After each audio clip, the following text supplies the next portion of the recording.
Does it tell us when we're live? But it says 9 people can see us. It says waiting for broadcast. So Waiting for broadcast. Okay. I'll give it a second.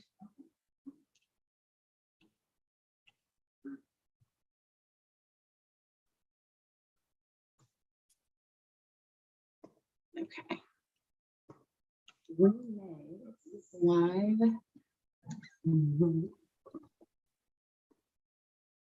I'll just go for it and worry about whether or not it's showing up.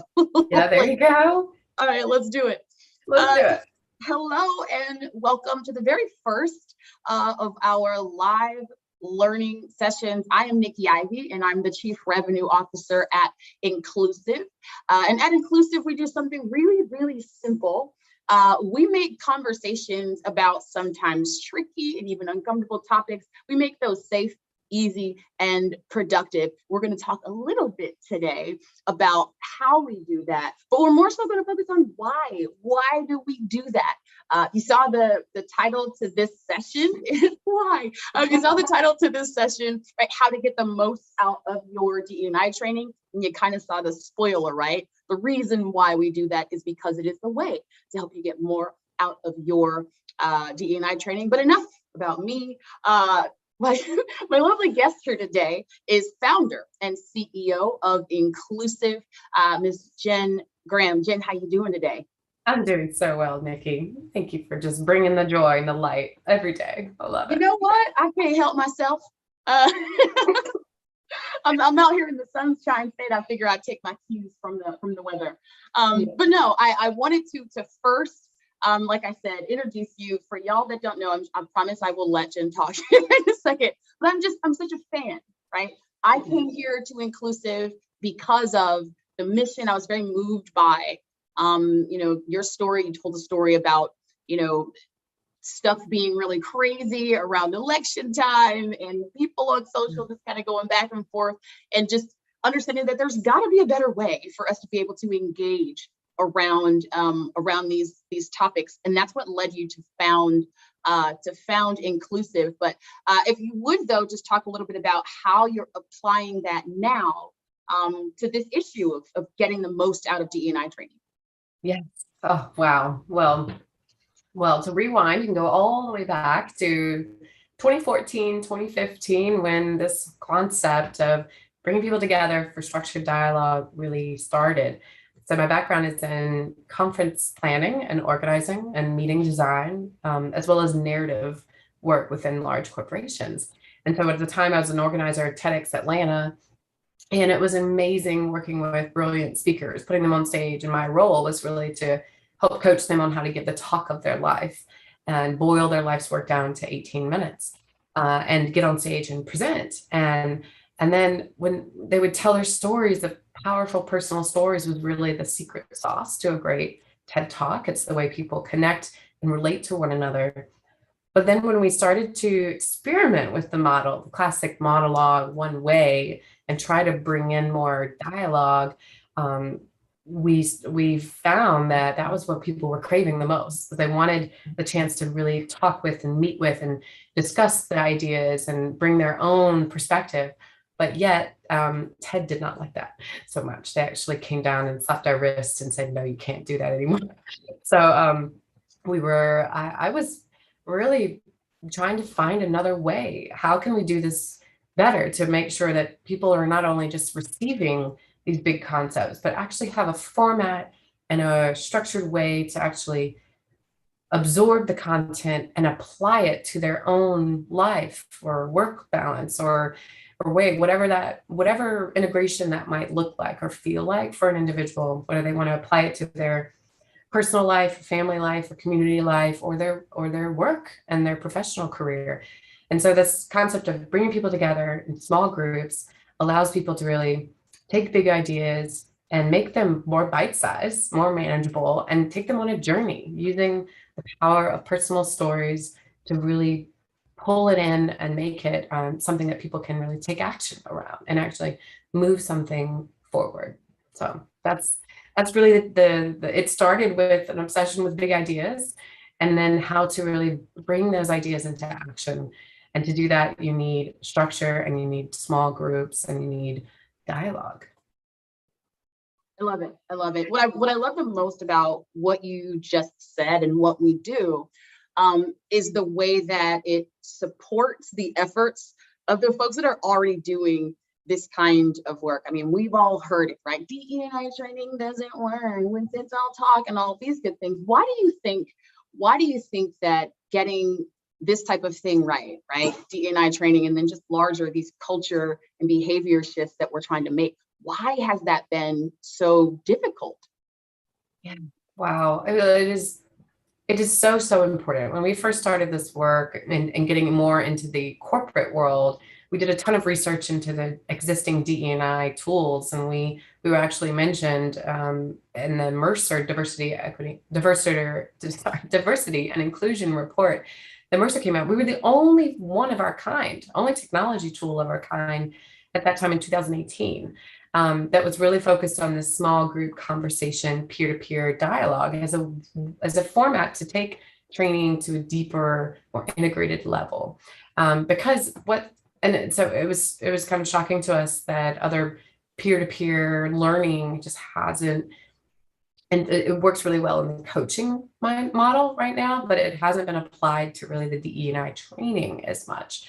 And so I think why does it just not stick? It's kind of similar to when you hear new concepts for the first time, when you learn something new, if it feels foreign to you, your brain, like, we're hardwired to just kind of like, oh, that's not applicable to me.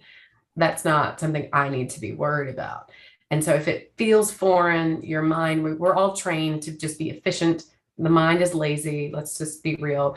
And you're going to kind of go and stay. And that's where all of the kind of affirming biases come in play.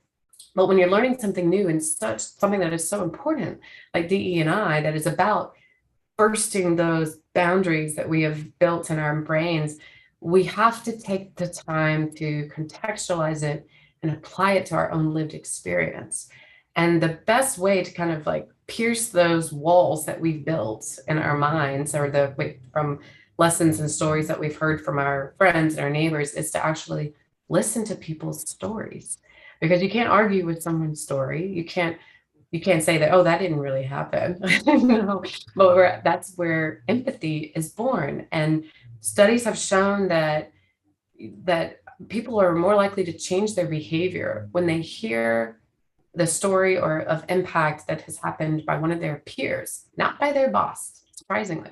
It's not, if it's top down, if it feels like even remotely like a parent-child relationship, there will be some kind of, I don't know, psychological rebellion to it. But if it's a peer saying it, it's like, oh gosh, because we're on the same playing field. And so this peer-to-peer learning is really powerful as a way to break through boundaries, break silos, and kind of relearn things in a new way.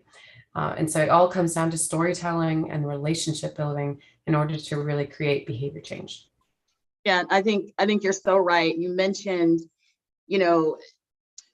how it's difficult to argue with someone's personal experience. And I have to tell you, having been, the only or one of few in a lot of work environments, one of the most painful parts of that, right? One of the things that makes it most difficult to access a sense of belonging is this fear that my stories and my experiences will be invalidated, that they'll be, treated or met with skepticism. Right? How does the structure of an effective conversation around these types of things, how does that structure help address that fear that I'm talking about? Oh, yes. It's like the fear of the unknown and the fear of not being accepted. I think that's the craving of belonging and the fear of rejection are kind of like at the precipice of connection. And those are the two things that we long for. But yet we fear rejection. So it takes courage to be vulnerable. And it's vulnerability is like the glue that keeps people bonded. And that willingness to kind of go there and be first is that act of bravery. And so when we design a conversation or we create that structure, we have to first set a very safe and brave environment. We have to set some ground rules that say things like, you know, we encourage vulnerability. We know how how it takes courage to share your own story, and that we are here to learn and lean in, to suspend judgment, to accept our truth and our lived experience, and to listen. I think oftentimes we want to listen to respond, but really we're getting people into a practice of just listen to understand. And you don't have to respond to someone, because we all have equal time to share with one voice at a time. So it's meant to be able to kind of have your airtime to be able to speak, which is actually, as we've heard feedback from introverts, that they love this model because they don't have to necessarily like butt in or like insert themselves. They have a designated chance to share, and it's built into the model. And it's about equal time to share. And so I think setting those ground rules, I think this is a brave space that we encourage vulnerability, and what is said here stays here, but what is learned here leaves here. And so the goal is, again, learning and development at the core of this. We're here to learn, sometimes learn about our own selves, because sometimes people won't say things out loud until they're in that safe environment, and their conscious hasn't even heard it. And they're like, whoa, what? I just learned something new about myself. I didn't even know until it comes out. And so we really, and the questions that we ask too, are really part of the magic. So we have the structure, the safe environment that we're creating, the ground rules, but then the conversation design is really where the magic happens. We incorporate some kind of lessons learned from my background in community organizing, where we learned from the godfather of community organizing, Marshall Gans, who talks about the story of self, the story of us, and the story of now. And those three stories really take us on a journey through kind of our own interpretations of this topic, our own lived experiences, how we relate to it, kind of our own personal journey. Then the story of us is really about unpacking the shared struggle. And once we kind of wrestle with that tension, which every great story and every great movie has that central tension. Otherwise, why are you watching, or why are you having the conversation? So I think it's whatever that tension is has to evolve. And we curate that by giving people just enough education or prompt or shared language to know where to follow, or what kind of answer to create. So it takes you on a guided journey. And then we always end with the story of now, which is the sense of responsibility and action. Because I believe like everybody, no matter how big the issue might feel, and however overwhelming climate change or sustainability or mental health, there's always something that we could do to progress the issue forward, or to make an impact, or to whether it's continuing the conversation or bringing others along, or actually committing to a tangible, concrete action step. So we really want to end on a high note with a kind of sense of personal ownership. So it's not just about finger pointing, but about like, okay, I'm going to own this, and I'm going to walk the walk and really commit to something meaningful. Yeah. So I love this.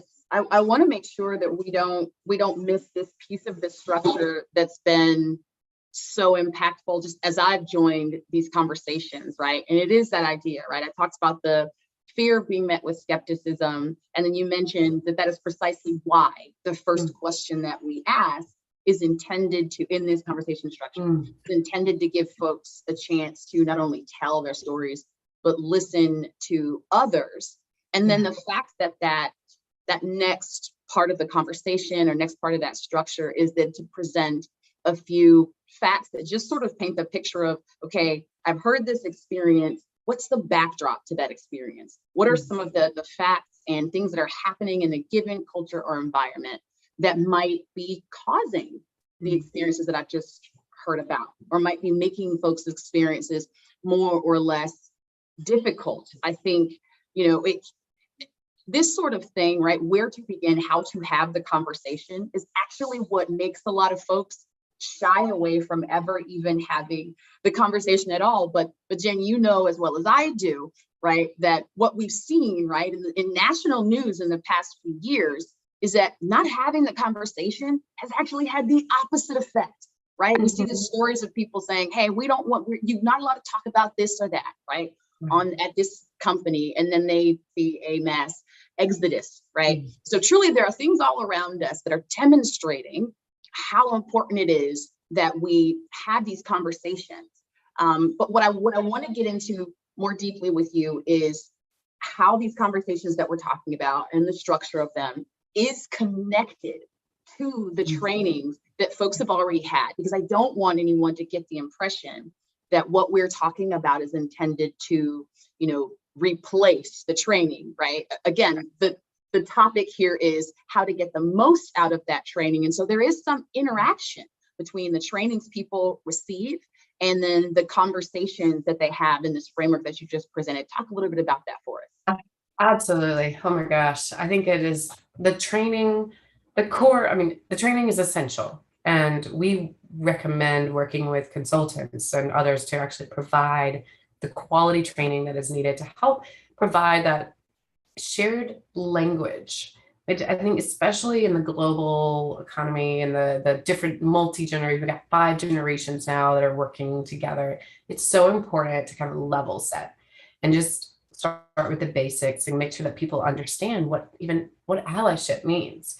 And just like as an example, so one of our clients, Showpad, I think has done a tremendous job at bringing the training and then immediately following up with conversation to help let that training really sink in, and again, contextualize it to the individual or to the company, team environment, to kind of really let it sink in and process. Because some people also need just time for it to sink in and process and apply it to their everyday work environment. And that's really the magic that can happen in conversation, hearing other people as to what allyship means to them, or ways that they've seen allyship in action. Like just the application of it is the most important impact, and that's what makes it sticky. We know that training alone isn't going to stick, because unless people can immediately see how they're going to implement and actually create an action plan or do that, it's rarely going to become a habit, which is what we want this to become. We want inclusive culture requires kind of that consistent beat of kind of harmony, and we're being reminded, and there's so many different nuances, and the language changes regularly. So we're trying to kind of keep up on that by leveraging the genius of the peer-to-peer network and the experiences that we have. So I will say, and to your point earlier, absolutely, the cost of inaction is even more than the return on investment for these. I will say. So I will, they're not having conversation. The cost of inaction is even more than the return on investment for these. So if anything, your teams and employees and people are craving these conversations because they want to know that their companies care about them. We know even from the Great Resignation, one of the number one issue, the one thing that will get people to stay 9.4 times longer is their sense of inclusion, and that trust. Trust is immediately next under that. And how you build trust is through relationship and over time, and asking questions and giving people actual airtime to share how they're feeling, whether good or bad, or what they love, or what they know.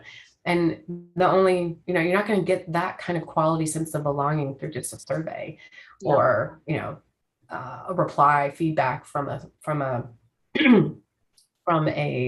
training, but you're going to get it when you're in context and conversation. And just giving that space alone will go miles in developing that trust that you need with your team, with your employees, and with your leadership.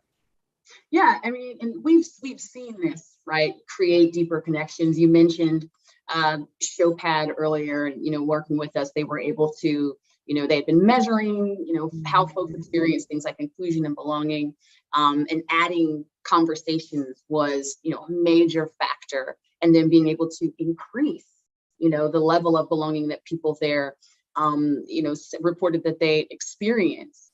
I've got a theory as to why this might happen. I think at this intersection, right, of the training and, these dialogue, right, this conversation driven culture that we're talking about is, the training is going to tell you the what, right? The do's and don'ts, what not to do and what to do, for various reasons, right?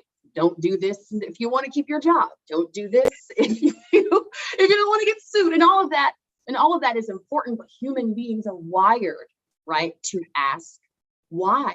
And the why, as far as the behavior change that each of these types of programming is trying to get to, the whys are subtly different and they're equally important, right? So the why, when we're talking about training, again, is those pieces I mentioned, right? Why do I need to pay attention to this training and act accordingly? Well, because these are the standards, the place where I work, and that is a perfectly fine and respectable reason, right, to have your behavior impacted. But the stickier thing, this word you keep using, the stickier thing is for that why to be motivated by empathy. For that why to be motivated by an understanding of the experiences of people around them. Because otherwise, again, we would continue to run into, and I think a lot of people are, I think a lot of the folks who have concluded that DE&I training is not something they want to attend or invest in, right? I think it is because they're experiencing this rebellion. Oh, don't tell me what to do. I know better. I know what I'm supposed to say and what I'm not. Right. And that's because it is still centered on those do's and don'ts. But when we move into the why and the how is my behavior impacting those around us, there are certain parts of that you just can't know unless you've sat down and have a conversation. And that is, as it differs from the training and as it differs even from, a speaker coming in and talking about these things, all of the things that are one directional are the things that also need to be supported with the kind of context these conversations bring. We've got just about 7 minutes left here, and I want to make sure that, first of all, that you've shared all of the most helpful things relative to this topic that you want people listening to hear. Although I will let you all know, since I did mention this is just the first one, we are giving you the sizzle today. Stay tuned every week for the steak, y'all, because it is juicy. And we will be digging deeper into this framework. We will be, showing examples, perhaps having folks come on and talk about their experiences. So it's going to be fun. It's going to be a ball. And hopefully we will, continue to, in this mission, at the heart of it for me, right? Why I do this work in particular at Inclusive is because, again, I've heard the criticisms, right? I've heard this stuff doesn't work. But you know who else has heard those criticisms? The people who dedicated their lives to this kind of work. And so when I think about how to support those folks, this is the action that we're taking, right? To actively, combat this idea that these things don't work by helping people understand what levers to pull to make these trainings more meaningful and more effective for your communities and teams. So I'm on my soapbox. I'll step down here for a second. I can't help it. I get so passionate about this stuff. But then I'll let you have the last word and just sort of, rounding it out about, who we are and why this stuff is ultimately important and why you hope folks keep coming back to listen to it. Oh my gosh. Wow. Well, everything you just said, I mean, wow. Seriously though, I really admire, your work. You've had experience at companies that have been dedicated on the training side, from MTrain and others, and they're doing incredible work. And I just want to reiterate that we are not trying to replace or kind of compete even with those. We know that there's such an important role in the essential training. We just want to help support by making it even stickier and long-term and more effective, and so that people can retain the knowledge that they're learning in these important trainings by just incorporating dialogue, and to be able to scale that dialogue across the entire organization. Because I know also budgets for training, especially in the DEI, the more we can make it about really learning and development as a whole, the better it's going to be for the organization as a whole. Because you mentioned, Nikki, sometimes people can opt out of these kinds of DE&I training unless it's part of their onboarding or part of a mandatory kind of quarterly learning environment or quarterly learning moment, which some of our clients are doing and having great success with. But I think there are some strategies that we're going to be able to get into more deeply, and Nikki already planted the seed. We're going to be doing these weekly. We're going to be sharing what we're learning, where we have learned and where we've messed up and where we can redirect, and also all the things. So we really just want to share what we're learning, what has worked best. We're going to be pulling in some of our amazing customers and spotlighting their work, our partners, and really being able to highlight the things that you can then turn around and implement within your organizations. So we're just thrilled and honored to be your partner in bringing people together for conversations that matter. And I hope you stay in tune with what we share on a weekly basis. But Nikki, thank you so much for making this possible. Yeah, this is fun. This is so much fun. I can't wait. And y'all, I promise this is just the tip of the iceberg because, oh, by the way, it's tech powered, and there are even more ways to answer questions like, oh, we just talked about it, now what? Or, how do we get folks to come to these conversations? So there's lots more to share that I hope is just going to support and supercharge the work that so many of you are already doing. Thanks again for joining us. Hope you enjoyed this sizzle. Come back next week for the stage. I love it. Bye, You need some music, Nikki.